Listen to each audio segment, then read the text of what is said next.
We've come a long way together. We can create components, pass data with props, conditionally render content, render lists, handle events, even have child components talk to their parents. But even with all these skills, there is one simple thing we still cannot do. We can't update what's on the screen. When someone clicks a button, we can run functions and log to the console, sure, but the actual UI never changes. It shows the same thing it showed when the page first loaded. Let me show you what I mean. I've set up a new React project called state-demo and opened it in VS Code, but you can continue using the same project you've been working with. I've simplified the app component to just return a heading with the text Codevolution React course. Now let's create a simple counter component. When someone clicks a button, we want to increase the count and show the new number. Nothing fancy, just counting clicks. In the source folder, create a new file called counter.jsx.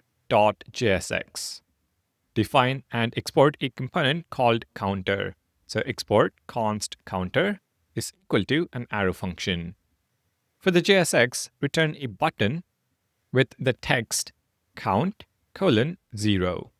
Of course, we should display the current count in the button text and not 0 all the time. So let's define a variable called count and initialize it to 0. Let count is equal to 0. Bind this variable to the button text using curly braces. Curly braces, count. Now let's define a handle click function that increments the count value and logs the new value to the console. Const handle click is equal to an arrow function, and within the function, count is equal to count plus 1. We are incrementing the value, and we will log to the console the value of count. Assign this function to the onClick prop of the button element. So onClick is equal to the function handleClick. Our basic component is ready. We do have an error from ESLint, but we will ignore that for now. Let's import this component into our app component and see what happens. At the top, import counter from /counter and invoke the counter component. Save the files. With the dev server running in your terminal, head to the browser. With the DevTools console open, click the button. You will see the count increment in the console. 1, 2, 3, and so on. But if you look at the button text, it's still count:0. It never updates. Let me add one more console log to show you what's happening. Console log, counter component rendered. Refresh the page and watch the console. We see counter component rendered once when the page loads. Remember, the duplication is because of React's strict mode, which we will cover later in the course. But it is clear our counter component rendered. Now, when we click the button, we see 1, but no new render message. Click again. 2, still no new render. Here's the problem. React doesn't know it needs to update the screen. When we change a regular variable, React has no idea anything happened. It rendered once with count is equal to 0, displayed that, and as far as React is concerned, its job is done. Changing local variables doesn't trigger React to re-render the component. And here's something else that's not obvious from our example, but is important to understand. Even if React did re-render this component for some reason, our count value would reset back to 0. Why? Because every time a component renders, it runs from top to bottom, and that means let count is equal to 0 would run again starting fresh. Local variables don't persist between renders. So we have two problems. Changing variables doesn't make React update the screen. No re-render.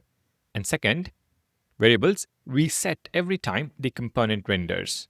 There is no persistence. This is where state comes in. State is a component's memory. It is special data that 1.